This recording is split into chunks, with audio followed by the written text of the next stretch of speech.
International એરપોર્ટને આબરૂના લીરે લીરા ઉડતા જોવા મળી રહ્યા છે. સુરતથી હાલ આ મહત્વપૂર્ણ વિગતો સામે આવે છે, જ્યાં સુરત ઇન્ટરનેશનલ એરપોર્ટ પરિસરમાં ભૂંડના ટોળા જોવા મળ્યા છે. એરપોર્ટ ડાયરેક્ટર દ્વારા તપાસના આદેશ આપી દેવામાં આવ્યા છે. એરપોર્ટની દિવાલમાં બાકોરા પડ્યા છે કે કેમ તેની તપાસ હાથ ધરવામાં આવે છે. મહાનગરપાલિકાને લેખિતમાં રજૂઆત કરવામાં આવે છે. તો સુરતમાં ઇન્ટરનેશનલ એરપોર્ટ પરિસરમાં ભૂંડના ટોળા જોવા મળ્યા છે. એરપોર્ટ ડાયરેક્ટર દ્વારા હાલ તપાસના આદેશ આપી દેવામાં આવ્યા છે. તો એરપોર્ટની દિવાલમાં બાકુરા પડ્યા છે કે કેમ તેની કાર્યવાહી હાથ ધરવામાં આવે છે. મહાનગરપાલિકાની લેખિતમાં રજૂઆતો કરવામાં આવે છે. તો સુરત ઇન્ટરનેશનલ એરપોર્ટની આબરૂના લીરે લીરા ઉડતા અહીં જોવા મળી રહ્યા છે.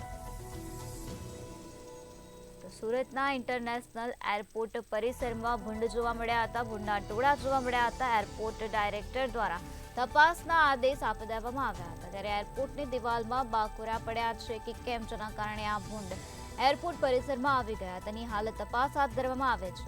મહાનગરપાલિકાને પણ લેખિતમાં રજૂઆત કરવામાં આવી છે. આ સમગ્ર મામલામાં હાલ કાર્યવાહી હાથ ધરવામાં આવે છે. એરપોર્ટ ડાયરેક્ટર દ્વારા તપાસના આદેશ આપી દેવામાં આવ્યા છે. તો એરપોર્ટની દિવાલમાં બાકોરા પડી ગયા છે કે કેમ તે અંગે તપાસ હાથ ધરવામાં આવે છે.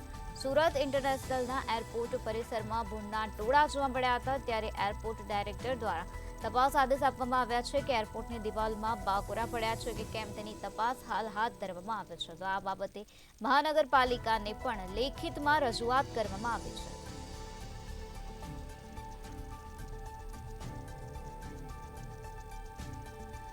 આ પ્રકારે સુરત ઇન્ટરનેશનલ એરપોર્ટની આબરૂના લીરે લીરા ઉડતા જોવા મળ્યા છે, જ્યાં એરપોર્ટ ડાયરેક્ટર દ્વારા તપાસના આદેશ આપી દેવામાં આવ્યા છે. સુરત ઇન્ટરનેશનલ એરપોર્ટ પરિસરમાં ભૂંડના ટોળા નજરે પડ્યા હતા. તો આ ભૂંડ કઈ રીતે સુરત ઇન્ટરનેશનલ એરપોર્ટ પરિસરમાં પહોંચ્યા તેની તપાસના આદેશ આપી દેવામાં આવ્યા છે. એરપોર્ટની દિવાલમાં બાકોરા પડી ગયા છે કે કેમ તેની તપાસ હાથ ધરવામાં આવી છે.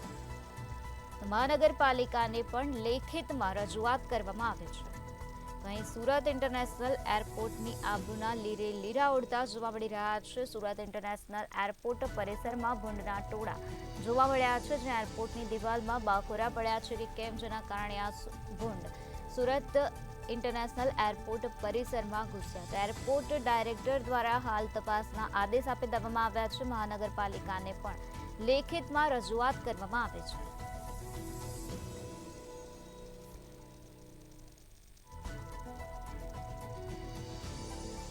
બનાવ અંગે મહાનગરપાલિકાને પણ રજૂઆત કરવામાં આવે છે. મહાનગરપાલિકા દ્વારા પણ હાલ તપાસ હાથ ધરવામાં આવે છે. આ સાથે એરપોર્ટ ડાયરેક્ટર દ્વારા તપાસના આદેશ આપી દેવામાં આવ્યા છે. એરપોર્ટની દિવાલમાં બાકોરા પડ્યા છે કે કેમ, જેના કારણે ભૂંડના ટોળા સુરત ઇન્ટરનેશનલ એરપોર્ટ પરિસરમાં ઘૂસ્યા.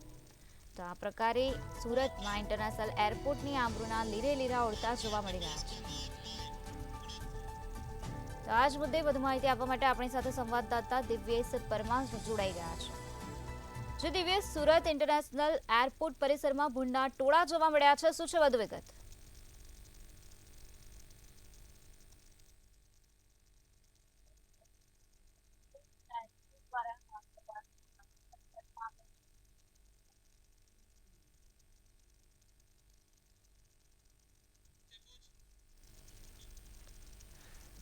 જે દિવ્યેશ, સુરત ઇન્ટરનેશનલ એરપોર્ટ પરિસર પર ભૂંડ જોવા મળ્યા છે, શું છે વધુ વિગત?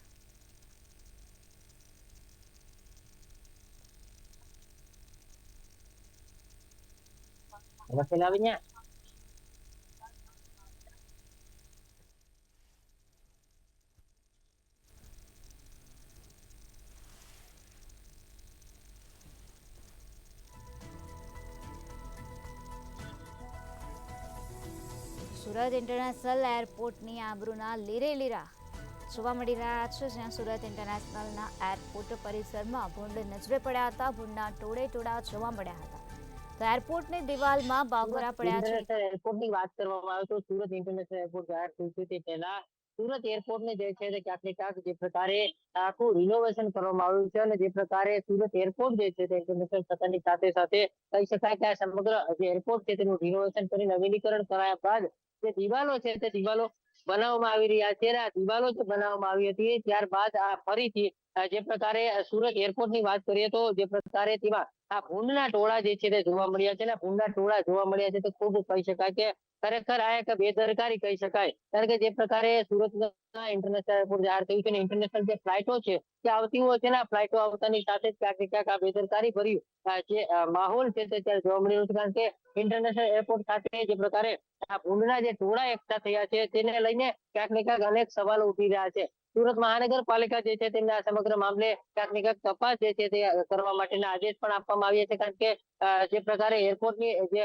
વાત કરવામાં આવી હતી, જે આ ભૂંડના ટોળા એકઠા થયા હતા અને તેને જ લઈને આ એકઠા થયેલા ટોળા જો છે તે ક્યાંક ને ક્યાંક રનવે સુધી આવી જાય તો ખૂબ જ બેદરકારી કહી શકાય. કારણ કે અગાઉ પણ આ પ્રકારે બેદરકારી જે છે તે સામે આવી છે અને તેમાં જે એક વિમાન છે તે લેન્ડ થયું હતું અને લેન્ડ થયેલા વિમાનની જે એક વિંગ છે તે ત્યાં પાર્ક કરેલા ટ્રક સાથે અથડાઈ હતી. ત્યારે ફરીથી એક વખત આ પ્રકારે જે ભૂંડના ટોળા જોવા મળ્યા છે તે પણ એક બેદરકારી કહી શકાય. કારણ કે જે પ્રકારે આ સમગ્ર મામલો સામે આવતો રહ્યો છે ત્યારે સુરત ઇન્ટરનેશનલ એરપોર્ટ ખાતે આ પ્રકારે એક મોટી ચૂક જે છે તે જોવા મળી રહી છે. કારણ કે જે પ્રકારે આ ભૂંડના ટોળા છે તે પાર્કિંગ સુધી પહોંચી ગયા છે એવું સ્પષ્ટ જોવા મળે છે. કારણ કે આ સમગ્ર વિડીયો જે છે તે સામે આવ્યા છે તેમાં સ્પષ્ટ જોઈ શકાય છે કે આ ભૂંડના ટોળા પાર્કિંગ સુધી આવી ચૂક્યા છે.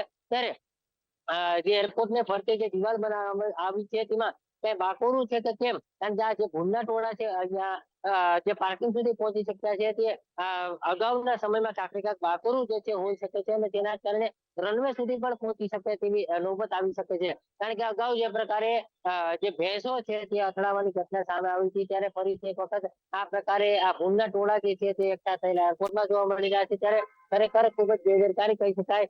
સુરતમાં જે પ્રકારે આ ભૂંડના ટોળા જોવા મળ્યા છે. કારણ કે જે પ્રકારે વખતો વખત સુરત ઇન્ટરનેશનલ એરપોર્ટ ખાતે આ પ્રકારની ચૂક જોવા મળે છે ત્યારે આ પ્રકારે ભૂંડના ટોળા એકઠા થયા છે. આ જોતાની સાથે કહી શકાય કે જે પ્રકારે અગાઉ ક્યાંક ને ક્યાંક બાકોરું પાડવામાં આવ્યું અને તેના કારણે આ ભૂંડના ટોળા એરપોર્ટના પાર્કિંગ સુધી પહોંચી ચૂક્યા હોય ત્યારે સુરત મહાનગરપાલિકાને આ સમગ્ર મામલે તપાસના આદેશ આપવામાં આવે છે કે ખરેખર એરપોર્ટને ફરતે ક્યાંય ને ક્યાંય બાકોરા છે કે કેમ. જોકે અગાઉ જે પ્રકારે ભેંસ અથડાવાની ઘટના સામે આવી હતી તેને લઈને ફરીથી એક વખત આ પ્રકારે જે બાકોરા છે તે કેમ કે તપાસ કરવા માટે થઈ અને હાલ આ સમગ્ર જે તપાસ છે તે સુરત મહાનગરપાલિકાને સોંપવામાં આવી છે અને ત્યારબાદ જે તપાસ કર્યા બાદ સમગ્ર મામલો સામે આવશે. કારણ કે જે પ્રકારે અત્યાર સુધીમાં જે આ એરપોર્ટમાં જે પ્રકારની ચૂક જોવા મળી રહી છે ત્યારે આ પ્રકારે ચૂક જોવા મળી છે અને તેના જ કારણે ભૂંડના ટોળા છે કેમ તે અંગે તપાસ સુરત મહાનગરપાલિકાને સોંપવામાં આવી છે. શ્રી દિવ્યેશ, સમગ્ર માહિતી આપવા બદલ આભાર. જે રીતે અમારા સંવાદદાતાએ જણાવ્યું કે આ સમગ્ર બાબતમાં મહાનગરપાલિકાને પણ લેખિત રજૂઆત કરવામાં આવે છે અને વધુ તપાસ હાથ ધરવામાં આવે છે. તો આ પ્રકારે સુરત ઇન્ટરનેશનલ એરપોર્ટ પર પરિસરમાં ભૂંડના ટોળા નજરે પડ્યા હતા. એરપોર્ટ ડાયરેક્ટર દ્વારા તપાસના આદેશ આપી દેવામાં આવ્યા છે. એરપોર્ટની દિવાલમાં બાકોરા પડ્યા છે કે કેમ તેની પણ તપાસ હાથ ધરવામાં આવી છે.